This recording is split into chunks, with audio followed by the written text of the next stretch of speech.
Better out than in, I always say.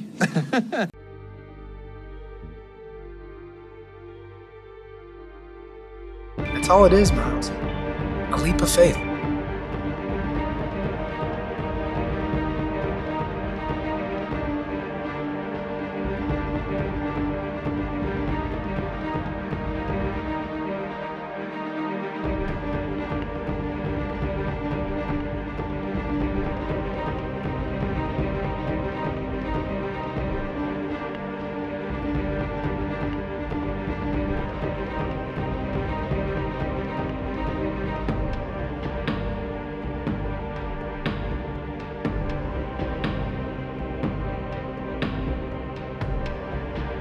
You will give the people of Earth an ideal to strive towards. They will race behind you. They will stumble. They will fall. But in time, they will join you when the sun comes.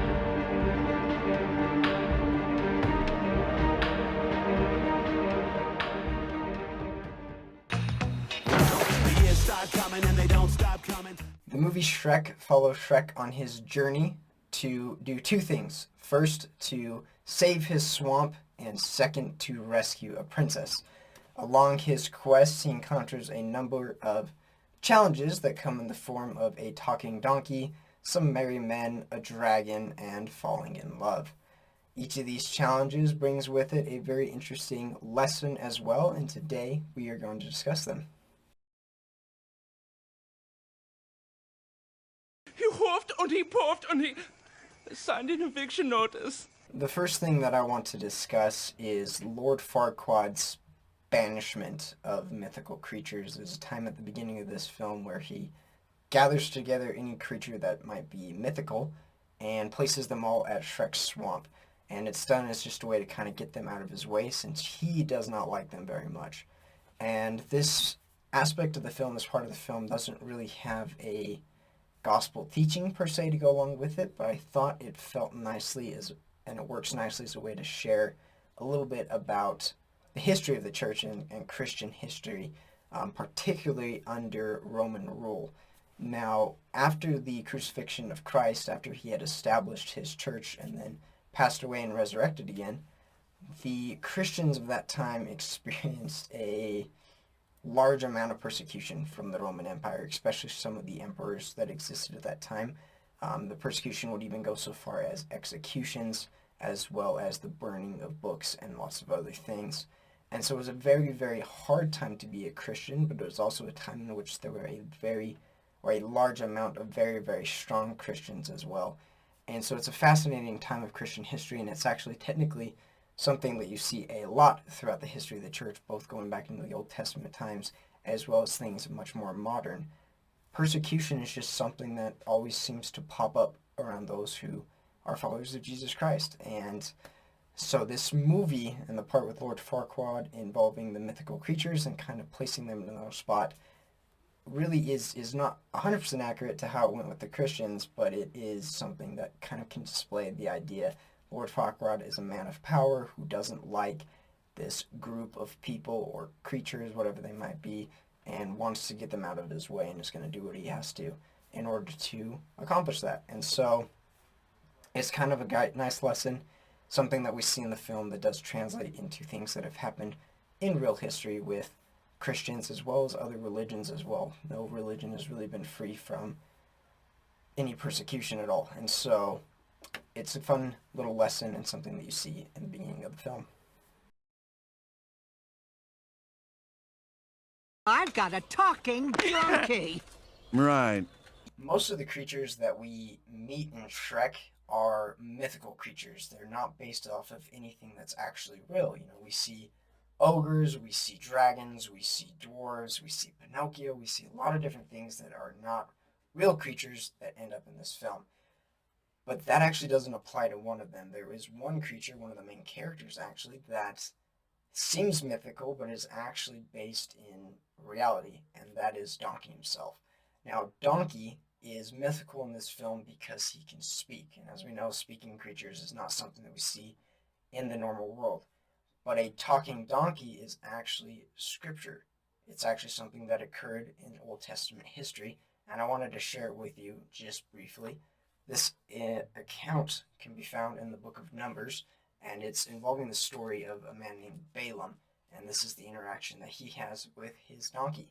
And so this is Numbers chapter 22, verses 28 through 30, and it says, "And the Lord opened the mouth of the ass, and she said unto Balaam, What have I done unto thee, that thou hast smitten me these 3 times? And Balaam said unto the ass, Because thou hast mocked me, I would there were a sword in mine hand, for now would I kill thee. And the ass said unto Balaam, Am not I thine ass, upon which thou wast ridden, ever since I was thine unto this day? Was I ever wont to do so unto thee? And he said, Nay." So we see in this scripture example that the Lord has on occasion, though not very often, opened the mouth of a donkey and let it speak in the way that it does in Shrek. And what's also very fascinating is the means by which it speaks. Donkey in the Shrek movie, although yes, for a lot of times he's just kind of annoying and there with Shrek, is actually someone who really helps Shrek as well, and he helps him to stay on the right path and helps him to go after Fiona and get the things that he actually wants. And so Shrek in a way helps to Donkey in a way helps to right Shrek in a lot of times during this film. And that's exactly what the donkey here does for Balaam as well. Balaam's a very interesting story that you can look a little bit more into as well, but at the time he was traveling into an angel that was meant to strike him down, and the donkey actually stopped him from such a thing happening. And so it's kind of an interesting parallel that this mythical creature actually is based in reality, and they both accomplish very similar things. If I was to choose one phrase to describe Lord Farquaad's castle in this film, I would refer to it as a great and spacious building. Now, that is a phrase that is actually scriptural and can be found a number of times in the Book of Mormon.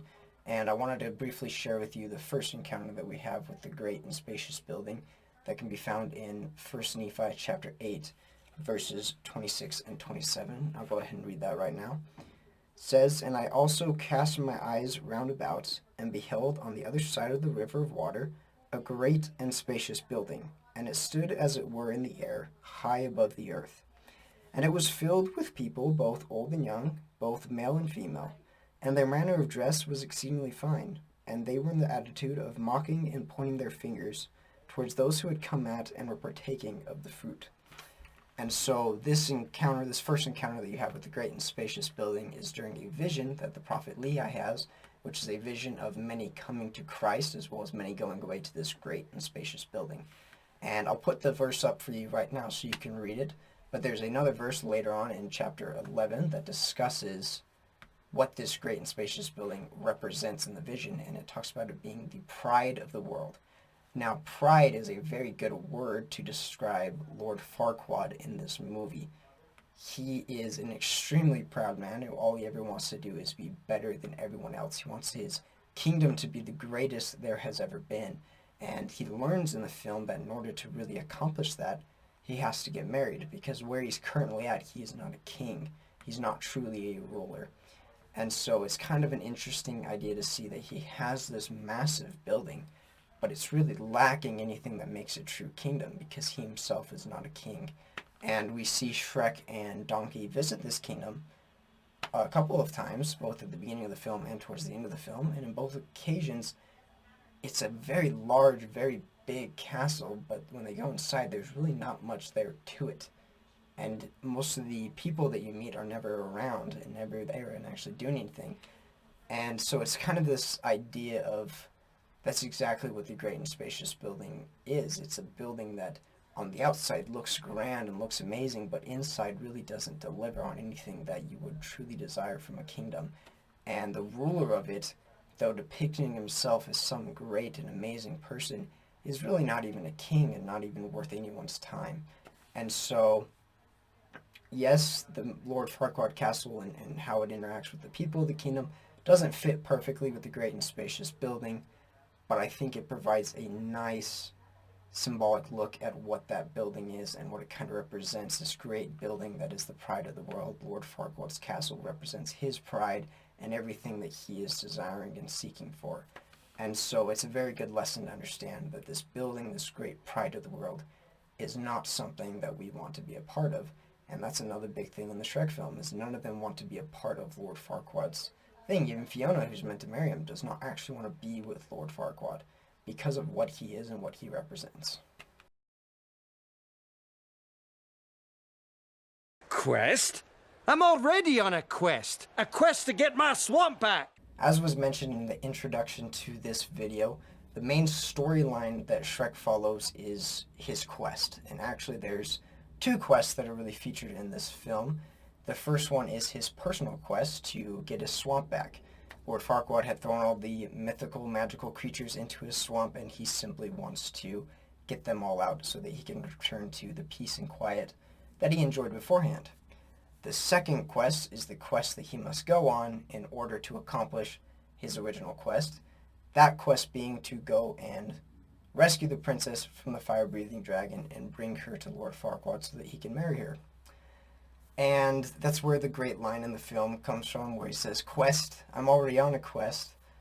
But it's also something that is very similar to the life that we inhabit as well.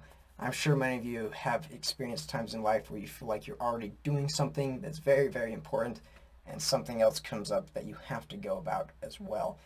And so it's something that just comes with life. You know, there's always new quests. Something else always comes up that we have to do. And that's the way that life is designed. And what I like about the two quests that they have with Shrek is that both of them really represent the two main quests that we have as well. The first quest for Shrek is obviously returning home and getting his swamp back. Same thing for us. The whole purpose for why we are here is to return home and to return to be with God. As we learn in the scriptures, this is a probationary state. We're preparing here in order to return to be with God. That is our ultimate goal. That is what we want. But in order to accomplish that goal, there's another quest that we have to go on. That second quest is essentially conquering this world.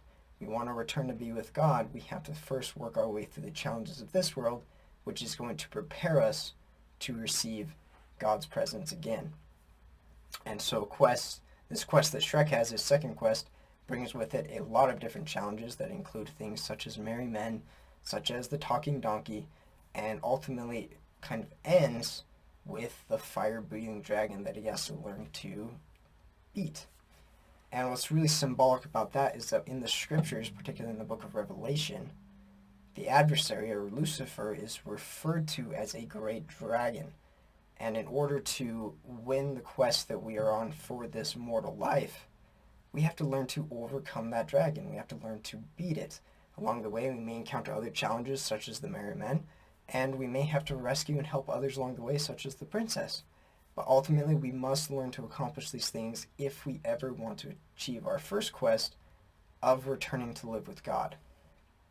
And so, I really just liked how Shrek displayed both of these quests, that he has both, and in order to accomplish the main one, he has to accomplish the second one, and the second one prepares him for his main one as well. And so it's a really, really great teaching that is seen throughout the entire film in a lot of different instances, and it's exactly what happens with us in this life. And if we think about life as being a quest, and as being things that we have to accomplish, to prepare ourselves, and to achieve, then it's a lot more of an interesting way to look at life, and it makes life seem a little bit less challenging just for the heck of being challenging, but rather challenging in the way that it's meant to prove us and prepare us for something far greater. By night one way, by day another, this shall be the norm, until you find true love's first kiss, and then take love's true form. The final lesson that I want to talk about from this film is my personal favorite, and it revolves around the character of Fiona. As we see in the film and the clip that I shared right before this, we learn that Fiona has a curse that was placed upon her as a child, and that curse essentially has her living two separate lives. By day one way, by night another. And so she lives sometime as a beautiful princess, and other times as what she considers to be a hideous ogre. And so what I find the most fascinating about this aspect of the film, though, is that the curse isn't really a curse after all. It's something that I would refer to as a cursed blessing. And what I mean by that is that it's something that for the majority of Fiona's life, she sees it as a curse. She sees it as something that is holding her back, something that is terrible. But that changes at the end of this film. After she gets rescued by Shrek, after she begins learning to be with him and falls in love with him, and eventually they share that true love's first kiss at the end of the film. And the promise was that when true love's first kiss happens, that she would take on love's truest form or something along those lines. And what she learns is that at the end of the film, that true love's form is the ogre version of herself. It's not the princess. And that ultimately she was always meant to be an ogre, and she was meant to be with an ogre in Shrek. And so it's something that at that time she probably realized that this curse, this thing that she had hated for her entire life, that it always seemed to be dragging her down and halting her, was actually secretly a blessing, and something that without it, she probably never would have found the love of her life. She probably never would have been with Shrek if she didn't have that particular curse or blessing that was bestowed upon her as a child. And so it's a fascinating idea, this idea of sometimes the curses or the things we experience in life that we may not like are not always actually bad. We just don't yet fully understand them, and eventually later in life, we're going to see how it all works out for our benefit. And so it's something that you've probably experienced in life, something that you may be experiencing now. There may be things going on right now that you don't understand, that you hate, that you just wish would be over, and maybe someday down the road you're going to find out why it is that those things are occurring the way that they are. And it reminds me of a scripture. There's really two scriptures in the Book of Mormon that talk about the same thing. I'm only going to read one of them. This is found in 2 Nephi chapter 26, verse 24, and it says, "He doeth not anything, save it be for the benefit of the world. For he loveth the world, even that he layeth down his own life, that he may draw all men unto him. Wherefore he commandeth none that they shall not partake of his salvation." And there's another verse, I'll put it up right here, that can be found in Ether. And that verse says very much a similar thing, except for instead of saying the world, it specifies for man. And so I really like the beginning of that verse, the teaching that basically everything that God does is always for the benefit of the world. It's always for the benefit of his children. He never gives us something that he knows isn't going to benefit us in some way, either now or down the road. And so in a way, sometimes the way that God works is exactly how things worked with Fiona in this film, is he gives us these cursed blessings. These things that oftentimes feel like curses while we're experiencing them, and they feel horrible and we just wish they would be over. And so one day, either in this life or perhaps in the next, who knows, we're going to find out why those things were given and what it did for us, and maybe it's going to factor into some great thing in your future life, such as what happened with Fiona, where she found the love of her life, someone she never would have been with if she hadn't been cursed as a child. And so, such an interesting teaching, something that we don't oftentimes think about is whenever bad things happen, we often tend to think of them as just bad things. But if we look at more of an eternal perspective, if we look at how things affect our future, our entire lives on the earth and beyond, you can start to realize, and you can start to see, though sometimes it is very difficult, I won't deny that, you can see why God gives us challenging things, why he gives us things that we may sometimes dislike, when in the end he knows it is going to be for our benefit, because as the scriptures promise, that is always his goal. He never does anything for you or against you that is not going to be beneficial in the long run. And so that's a promise that I give you, and it's something that I invite you to look for. Look for those things in life that maybe you don't like right now, but try and see the good in them. Try and see maybe what could come out of those things later in the future. And maybe you won't be able to see them right now, but keep paying attention to them, and maybe one day you'll realize just why God gave them to you in the first place. That officially wraps up the gospel according to Shrek. I had a wonderful time putting this video together. I hope you guys really enjoyed it.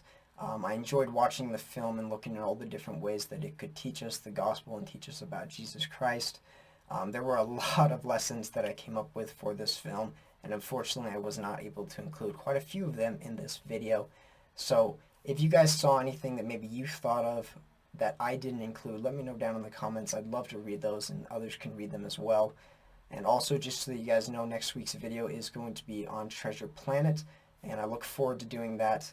As always, if you have other movies that you would like to see me do a gospel parallel with and a relationship to, let me know down in the comments so that we can get those out as soon as possible. And as always, if you liked this video, please be sure to like it and subscribe so that you can stay up to date on any new content, and I will see you all in the next video.